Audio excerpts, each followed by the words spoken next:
유튜브 구독하고 실시간 채팅과 댓글을 남기시면 매일매일 7,000TTCO를 드립니다. 참여 방법은 통통물 어플을 다운로드하고 회원가입과 로그인을 해주세요. 마이페이지에서 나의 회원 고유 번호를 복사해주세요. 유튜브 구독 후 실시간 채팅이나 댓글창에 고유 번호를 한 번만 입력하면 준비 끝! 지금 유튜브 채팅과 댓글 쓰기 참여하고 7,000TTCO 받아가세요.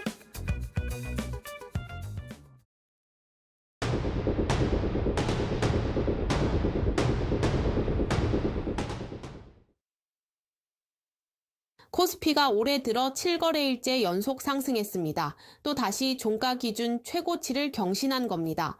12일 코스피는 전일보다 0.84% 오른 4,600이 14.79에 장을 마쳤습니다. 오전 한때 4,652.54까지 치솟기도 했습니다. 정부가 제시한 코스피 5,000포인트까지 400포인트도 남지 않았습니다. 개인과 기관이 각각 796억 건, 2,051억 건 매수했고 외국인이 5,240억 건 매도했습니다. 지난 주말 메타의 원전 계약 소식이 전해지면서 두산에너빌리티 등 원전주가 크게 올랐습니다. 상승장을 이끌던 삼성전자와 SK하이닉스는 주춤했습니다. 코스닥은 전일보다 0.2% 오르는 데 그쳤습니다.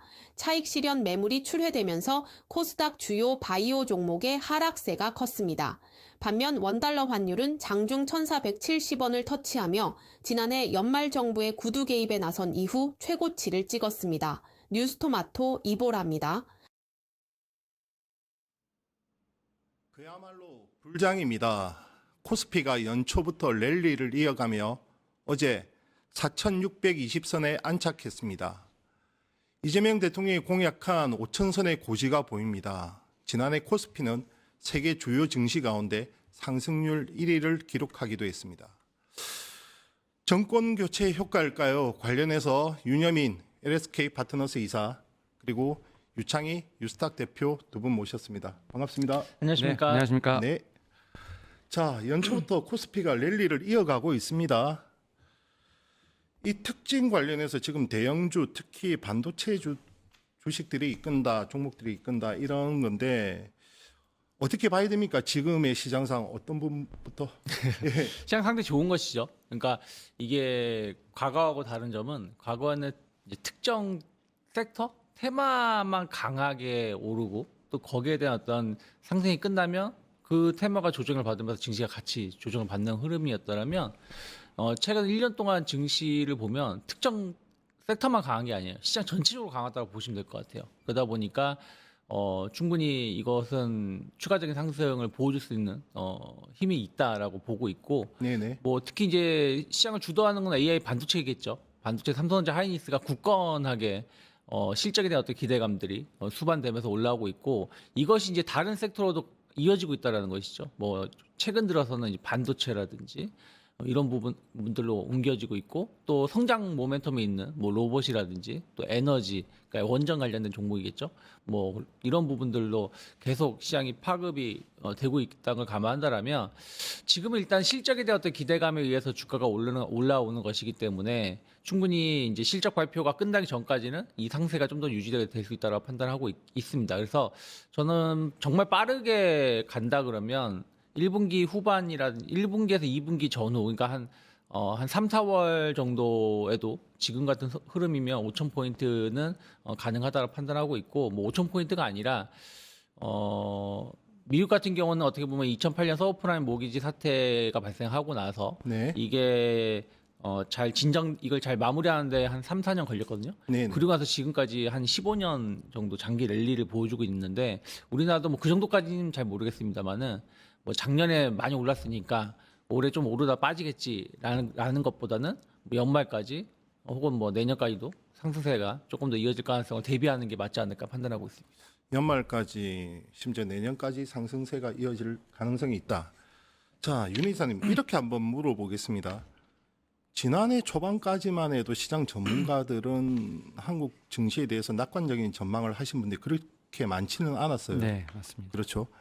자, 그런데 이제 상승 랠리를 지난해 거의 후반기부터 해서 지금까지 이어오고 있는데 이러한 상승 동력의 배경은 무엇이라고 보십니까? 일단은 상승 동력의 배경은 크게 한 몇 가지로 나눌 수가 있는데 일단은 시장에 대한 어떤 정부 정책에 대한 부분이 반영이 되고 있지 않나라고 좀 생각을 하고 있습니다.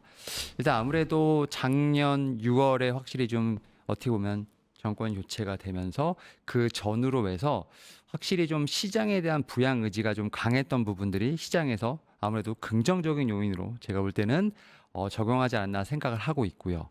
여기에 더해서 앞에서 대표님 말씀하셨던 것처럼 이익에 대한 부분들, 정말 이제 기업의 이익이 확실하게 찍히는 구간으로 들어오다 보니까 그러한 시장의 랠리가 조금 더 어떻게 보면 가속화되는 것이 아닌가라는 좀 생각도 하고 있습니다. 네네. 여기에 더해서 지금 원달러 환율이 상당히 좀 불안한 레벨에 올라가고 그렇죠. 있습니다만 그럼에도 불구하고 외국인의 수급이 완벽하게 다 떠났다라고 말할 수는 없는 상황이죠. 특히 반도체를 중심으로 해서 어쨌든 수급이 들어오다 보니까 결국 이제 개인 예탁금부터 시작해서 기관, 외국인 어떤 수급도 조화롭게 들어간다는 점에서 봤을 때 어떻게 보면 이런 삼박자가 좀 맞아가면서 시장이 좀 상승하고 있지 않나 생각하고 있습니다. 자, 유 대표님. 저는 주식에 대해서 잘 몰라서 네. 일반 투자자 또는 투자자와 준하는 입장에서 그냥 한번 물어볼게요. 여쭤볼게요. 그런데 지금 장세가 거의 대형주가 이끄는 장세 아니냐. 삼성전자, SK하이닉스를 비롯해서. 그러면 일반 투자자들, 특히 소형주에 투자한 분들은 시장이 이렇게 좋음에도 불구하고 상대적인 박탈감을 느낄 것 같은데 이러한 장세 또한 여전히 유효하다고 보십니까? 아니면 소형주를 갖고 계신 분들, 그분들에게도 뭔가 조언이 좀 필요할 것 같은데. 그러니까 소형주라고 해서 이제 어떤 소형주를 갖고 있냐가 좀 다를 것 같아요. 예를 들어서 뭐 반도체를 가지고 계시다 그러면 저는 뭐 충분히 그 나쁘지 않다라고 생각하고 있는데 뭐 좀 작은 종목을 가지고 계시면 사실은 소외받을 수밖에 없다 생각하고 있고요. 또 하나는 어쨌든 대형주 장세는 이건 미국도 마찬가지예요. 우리 M7, 뭐 M8 뭐 얘기하듯이 뭐 미국이 증시가 엄청 좋았다고 하지만 사실 러셀 지수는 그렇게 오른 게 별로 없었거든요. 네. 러셀 지수 차트를 보신다 그러면 코스피 차트랑 비슷합니다. 그냥 약간 이슈가 있으면 좀 올라갔다가 다시 또 내려오는 모습을 보여주고 있는 것이죠. 그렇기 때문에 저는 뭐 코스닥의 소형주를 가지고 계신 분들은 그러한 모습은 이어질 수밖에 없지 않을까 판단을 좀 하고 있지만 뭐 지수를 따진다 그러면 코스닥도 전 충분히 1000포인트 이상 갈 수 있다라고 판단을 하고 있어요. 특히 이제 최근에 코스닥의 지수가 이제 코스피 대비해서 조금 저조한 것은 아무래도 이제 주가 지수라는 거는 약간 이제 종목을 지수화한 거다 보니까 대형 큰 종목, 시가총액 큰 종목에 의해서 변동성이 크게 나올 수 있거든요. 근데 코스닥에서 지금 제일 큰 시가총액 차지하고 있는 알테오젠이 뭐 이제 코스피 이전 상장 이슈들 여러 가지가 좀 있다 보니까 주가가 오르지 못하고 있어요. 네네. 그리고 이제 뭐 에코프로 같은 약간 2차전지 관련된 종목군들도 최근에 좀 조정이 좀 나온 부분들이 좀 있고 그래서 이제 코스닥이 별로 오른 것 같아 보이지 않는다라는 것이죠. 하지만 또 그 안에서 보면 반도체가 관련된 종목군들도 보면 상당히 많이 오른 것들도 있고 뭐 로봇이라든지 뭐 이런 쪽에서도 상승이 좀 나오고 있다라고 보는다 그러면 내가 어느 쪽을 보느냐. 사실은 대형주 장세라고 한다고 하더라도 코스피에서 예를 들어서 최근에 증시가 엄청 좋았지만 뭐 네이버라든지 카카오 갖고 계신 분들은 전혀 상승을 느낄 수가 없거든요. 네네. 그렇기 때문에 시장에서 현재 주목하고 있는 섹터 혹은 시장에서 상승을 주도하고 있는 쪽을 좀 바라보면서 투자를 하는 것이 맞지 않을까 판단하고 있습니다. 자, 윤 이사님. 네. 코스피와 코스닥에 대한 외국인과 기관의 전략은 어떻습니까? 지금 사실 이제 어떻게 보면은 코스닥보다는 코스피가 월등하게 그 가운데서도 삼성전자, SK하이닉스가 월등하게 지금 수익률이 좋지 않습니까? 그러면 코스닥보다 코스피로 자금 유입이 원활하고 네. 그다음에 그것 또한 대형주에 몰리고 있다 이렇게 네. 봐야 되나요? 그렇게 몰리는 상황에서 사실은 정부가 작년 말부터 코스닥도 코스피와 마찬가지로 키높이를 하기 위해 키 맞추기를 하기 위해서 좀 정책적인 부분을 좀 지원하겠다라는 얘기를 했고 네네. 또 이제 어제부터 뭐 코스닥 같은 경우는 워낙 이제 우리가 흔히 말하는 좀 좋지 못한 기업들이 많다 보니까 뭐 상표 요건부터 시작해서 좀 많이 시장을 좀 클린하게 하려는 어떤 그런 움직임이 있었습니다만 아직까지는 코스닥보다는 코스피에 더 수급이 많이 들어가는 모습이 나오고 있다라고 좀 말씀드릴 수 있을 것 같고 개인들은 어떻습니까? 개인 투자분들은 여전히 삼성전자, SK하이닉스에 조금 뭐 우리가 흔히 말하는 비투를 하시는 분들도 계시지 않나 생각을 하거든요. 네네. 근데 이제 어떻게 보면은 정부가 이렇게 팔을 걷어붙이면 코스닥을 좀 밀어붙이게 된다고 하면 저는 코스피가 상승하는 부분도 일부는 어느 정도 코스닥에 영향을 줄 것이다라는 생각을 하기 때문에 코스닥 같은 경우도 코스피를 따라가기 위한 키맞추기가 나올 것이라고 생각을 하고 있고, 그런 측면에서 코스피에서 어떻게 보면 반도체, 원전, 방산 같은 그런 어떻게 보면 대형주들 위주의 어떤 장세가 일어나게 된다고 하면 코스닥으로 내려오게 되면 당연히 소형주 장세가 좀 일어나지 않을까. 그래서 그 낙수 효과를 저는 그래도 상반기 내로는 볼 수 있지 않을까라는 좀 생각을 하면서 분명히 키 맞추기는 일어나지 않을까 생각하고 있습니다. 유 대표님도 순환매가 좀 이어질 것으로 보세요?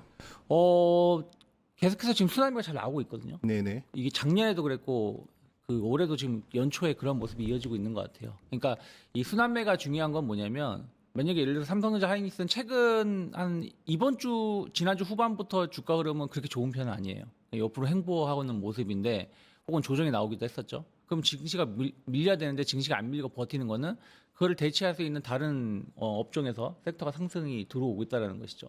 대표적으로 조선주가 지난주부터 힘을 내면서 올라가기 시작을 했고, 또 어제 같은 경우도 원전 관련된 종목군들, 또 그렇게 안 오르던 석유화학 섹터마저도 어저께는 한 7, 8%씩 오르더라고요. 그래서 이 순환매가 계속 이어지고 있다는 것은 시장이 건전하다는 것을 보여주는 것이고 힘이 그만큼 강하다는 것을 보여주는 것이기 때문에 이러한 모습은 저는 계속해서 좀 더 이어질 가능성을 대비하는 게 맞지 않을까. 아까 말씀드린 것처럼 연말까지 증시 상승세가 계속 이어진다라면 순환매는 역시 마찬가지로 나오는데, 다만 순환매가 나온다고 해서 모든 종목이 다 잘 간다고 보고 있지는 않아요. 그러니까 확실하게 시장을 주도하는, 그러니까 예를 들어서 뭐 삼성전자, 하이닉스가 진짜 증권사 목표 리포터처럼 뭐 삼성전자가 20만 전자가 된다든가 하이닉스가 뭐 100만 전자 이상이 된다든가 할 수 있겠지만, 다른 종목이 그런 정도의 속도로 올라갈 수 있는가, 그거는 또 기업별로 섹터별로 다르지 않을까 판단을 좀 하고 있습니다. 자, 두 분에게 단답형으로 한번 공통 질문 드려보겠습니다. 삼성전자, SK하이닉스 계속 간다? 아니다. 계속 간다. 계속 간다. 자, 그러면 투자자분들에게 팁도 드리셔야죠. 간만에 나오셨으니. 자, 두 분한테 공통으로 여쭤볼게요. 올해 만약에 내가 투자한다면 어떠한 섹터, 거기에 대해서 종목까지 약간 말씀해 주시면 더 좋고요. 어떠한 섹터를 유망 섹터로 봐야 되며, 종목에 투자한다면 어떠한 종목이 있을까? 코스피, 코스닥 구분하지 않고 한번 조언해 주시면 좋겠습니다. 그러니까 뻔하지 않은 얘기를 한다라면, 네네. 뻔한 것과 뻔하지 않은 것을 한다라면, 전 로봇은 계속 봐야 된다 생각을 좀 하고 있어요. 네. 특히 이제 로봇이 달라진 점은 뭐냐면, 그냥 예전에는 그냥 기대감이었거든요. 뭐 할 거다. 뭐 기술력이 없는데 우리가 이런 거 할 거예요라는 어떤 기대감에 의해서 움직였었던 거라면, 작년부터 나오는 로봇의 이야기는 좀 많이 달라지고 있는 것 같아요.